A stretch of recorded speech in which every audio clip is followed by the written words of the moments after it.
Hey there, I'm going to go through planting a few fruit trees here for you today. So I have my holes already dug, so you don't need to watch me run the shovel. The first thing I want to talk about a bit is by site selection. So, give it some thought about where exactly you're putting it, where you want it in your yard, where you want it in your sight line, that kind of stuff. So, my house is here, my porch is here, so I like being able to look out through my yard to see everything, see what's going on, see the animals. So I put the pot here, and then I've moved it over 10 feet here or there for the first little while till I decided exactly where I wanted it, right? So I like it that I can just kind of see it when I'm looking through the house, but it doesn't obscure my sight line into the whole backyard, right? So that's kind of why I picked this spot. It's good like that. It gets lots of sun most of the days. It gets a little bit of shade in behind this tree for maybe 3-4 hours, but otherwise it has good sun exposure. So I went ahead and dug my holes. So I'm putting 2 trees here so they'll pollinate each other. Usually we would recommend 10 to 15 feet between trees, but I'm going a little bit closer here, and I'm going to admit that they're gonna crowd each other a little bit as they grow. I'm okay with that. I didn't want them too far back because then it starts obscuring my view and stuff like that. So this is what we're doing here. So I'll show you my 2 holes here. So I'm doing 1 potted and 1 bare rooted, so we'll see a little bit of each. So you want to do a nice big hole, and I would say, about 3 pots wide, or 2 pots to each side, whatever. Keep it sloping in, and you want to dig it about as deep as the pot. So if we look here, I'm actually digging and planting in not really ideal soil, right? So it's mostly clay, which isn't really great. So I dug it a little bit deeper, and then I put my sods right down at the bottom of the hole. Brings it up a bit and gives it something a little bit fertile and looser for the roots to go into. And this will help it from sitting in too much water. The other thing you want to make sure you're doing when you're digging in clay soil is I left this part here perfectly. This is what I would call a glazed hole. So this hole is kind of straight, sharp edges, so the roots are going to have a hard time getting out of this hole, out of this dirt into here, right? So you want to rough up your side. So you can see here, I roughed up this side a bit with the shovel. Here I went in with this part here, I went in with the pick over here. So just, loosen it a bit so that your roots can get out of the hole, right? If you leave that shiny glazed clay, it's not going to get out. So if you give it, some little grooves to reach through and stuff like that, you'll be able to get out of there. So rough it up a little bit. It gets underneath there. Just like that. So now what I'll do is we'll just take the tree out. So you'll just reach it right out and take it right out of these pots. So even these biodegradable pots, you definitely want them out in there. Take it out. And the next thing you want to do is rough up the sides here. So you want to make sure it's not root bound. What root bound means is that all these encircling ones that are long, say this one here, say if this one was like this, and like this, and like this, as it grows, it's going to have a tendency to stay in this pot, stay in this kind of nicer soil, and never leave, and it's going to strangle itself out. So especially big ones like that, loosen them. Some of these little hairs, it's not so bad. This here, you don't want them encircling too much. So, some of them rough better, some of them rough worse, some of them are more root bound. So once you have that out a bit, then you would just plop it in your hole. What I try to do is place one of your lower branches here facing kind of southwest. And what that does is it helps shade the tree and the trunk from the scorching sun, especially in the winter, or so they say. So now I'm probably a little bit deep here. So I'll put another sod here just to kind of lift it up and see my height. So you want it the same depth as your hole, really. You're going to maybe leave a bit of a divot, and see they have a graft union here you want that about right there, you know, at ground level or about 1/4 inch above ground level. So what I might actually do is throw another sod here. Actually, I prefer them upside down. I don't know if the grass probably isn't going to poke through, but I feel like if it's upside down, it's less likely to come up and interfere. So we'll have it like that. I'll check out my roots here, space them out nice. I might even, you know, encourage them into those little holes I made. You know, take them out. See, you can, you know, if it's going back in, I just broke it off, you know, from the inside a little bit and pull them through. You know, stretch them out here. It's kind of like that. See?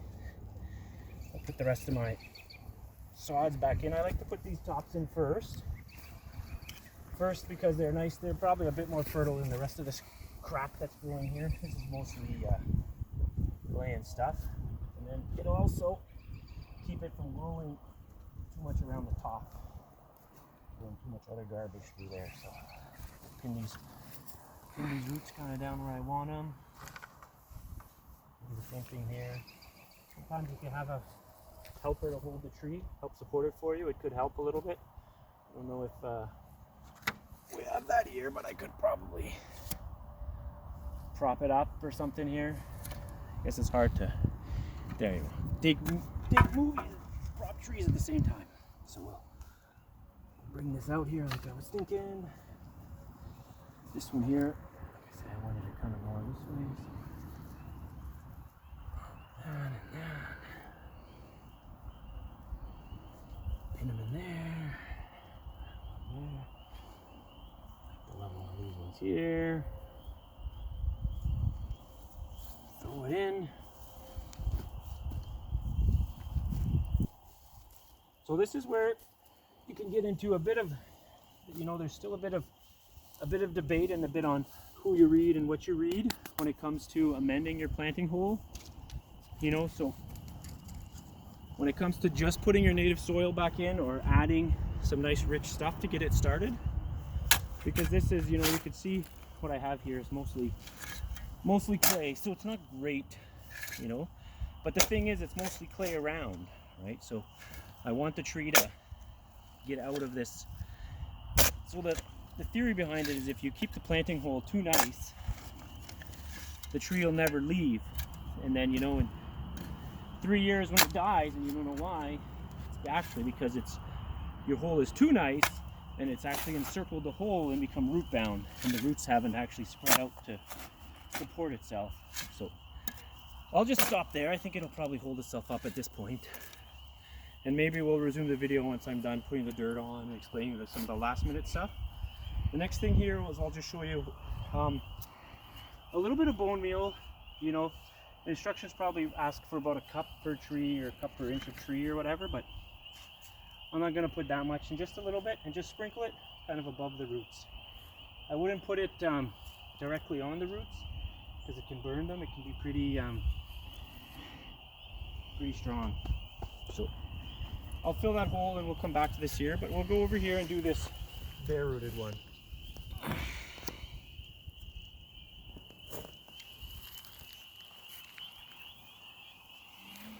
So I have this bare rooted one here in this hole. So it's a bit deeper. I didn't put the sods back in it yet, and I'll line the bottom with that.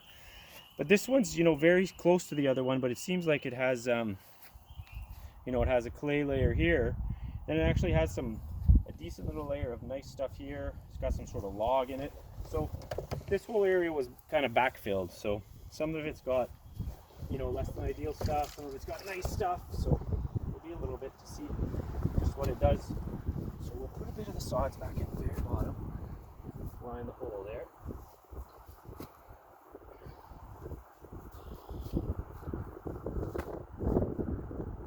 Break it down a bit.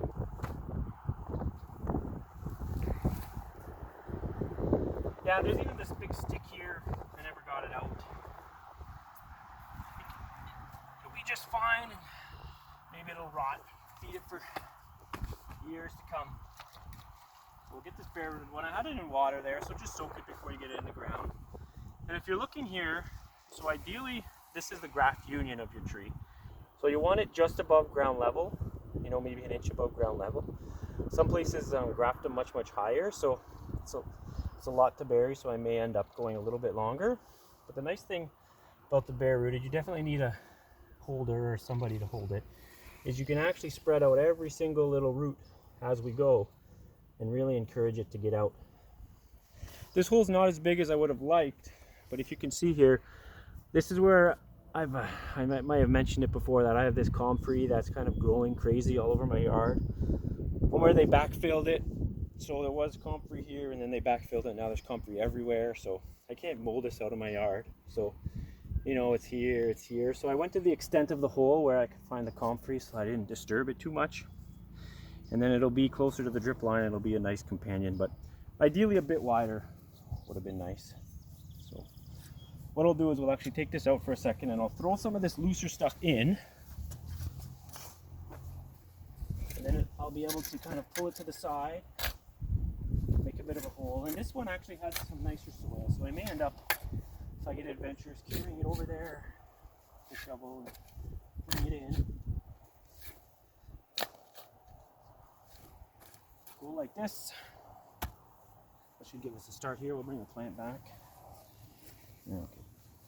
So we'll say this is the spot. So the last thing you want to do if you're planting bare root and your hole's too small is kind of tuck the roots in so that they'll go. Because then they're going to encircle the same thing, right? So say this one's nice and long. So what I'll do is I'll actually dig a nice little cave for it.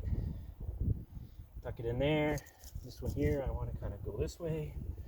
It's another nice big one. So we'll tuck that one in. We'll dig a bit of a trench here for this one. And maybe a little spot there to encourage them to go. Is this the same one? No, there's another one that's nice and long. So the same thing. We'll dig out of the way of this one here.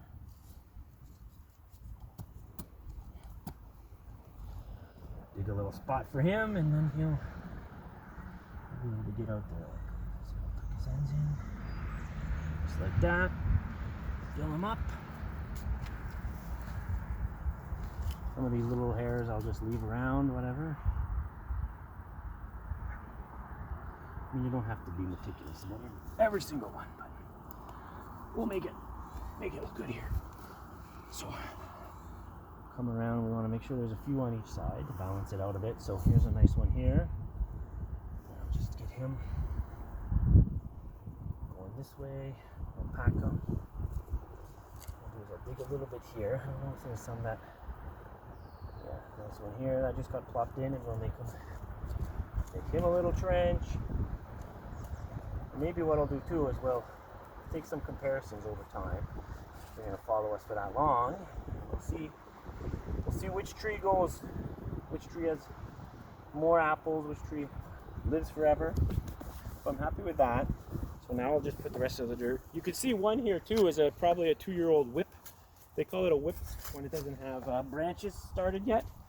So probably a year younger, where the other one's quite a bit bigger, and the other one's actually lived its whole life in probably nursery pots, so it was actually left over from last year here.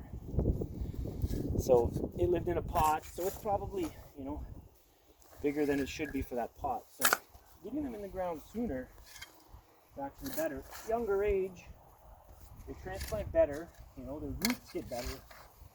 So this is the thing with trees, is you got to think long term, you know. So I know a lot of people want that bigger tree to start out. You know, they want that bigger tree, you know, it's going to produce faster, but you know, you might get a year earlier, but it might not live as long, and it might not be as vigorous when it's all said and done. You might get apples next year, but you may never have as many apples as you would if you started with something a little bit smaller, bare rooted, you know, a little bit different while you're planting. So we'll stop it here. I'll put all the dirt in and then water it down and show you kind of the level you want to be at, and we'll go from there. But this is the whole planting portion of it. So